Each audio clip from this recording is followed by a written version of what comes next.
sa sitwasyon na minsan pumapasok sa magulong buhay, na minsan tayo ay lumalaban sa mga pagsubok sa buhay. Yan, at nais ko pong magpasalamat sa mga tao na malapit sa akin, katulad ng mga tao dito sa paligid nila ko Victor sa kanila Forman.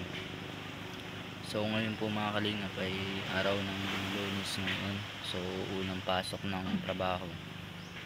Pasok po ako ngayon ng trabaho at start na naman po ng panimula ng ating buhay, kabanata. So may kwento po ako mga kalingap, napakasakit na tayo malayo sa isa sa ating pamilya, sa ating kapatid, nila mama, at sa lahat na rin po na mga bagay na naranasan ko na pumasok sa isang sitwasyon na buhay.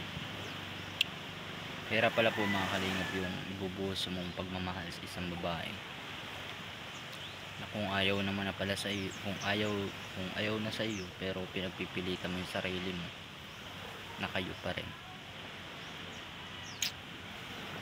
So ano magagawa ko po mga kalingap? Kaya magagawa ko na lang, no choice, pagbigyan ko yung mga bagay na gusto niya. Wala na po akong magagawa kung hindi magparaya sa sarili, at unang-una sa bukod sa ating pamilya, sa ating kapatid, na minsan tayo, Diyos ang magpapatawad sa ating sarili. Alam ni Lord na tayong buhay natin bukod tangi na nagbibigay ng inspirasyon sa ating magulang. Yan. So ang tangi ko lang alay ng aking magulang, pagbinuhusan ng pansin at tuunan ng pansin ang mga magulang. Kaya nga ni tangi yaman ko na lang ay ang mga magulang ko at kapatid. Yan. So ako po, bilang nagkaroon po ng girlfriend o relasyon, naging aral ko na rin sa aking buhay. Ang dami na ako natutunan.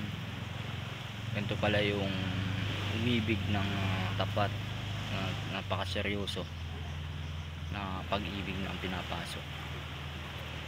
Ang hirap pala yung puro seryoso ka ng seryoso pero hindi ka pinapaboran sa mga bagay. Kaya kaminsan-minsan tayo po ay nagkakamali sa ating sarili.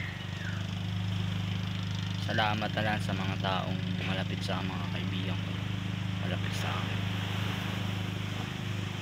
At yan lang po. Sana mapanood po ni Angelica sa kanyang buhay, mapanood niya ito, na please naman patawarin niya ako sa mga kasalanan. At kung meron akong pagkakamali, tuwid ko na lang. Kung ako'y na medyo nagkakaroon ng problema, nagkakaroon ng relasyon ng malayo sa isa, ay bahala na si God sa aking buhay. Yan lang po, at maraming salamat.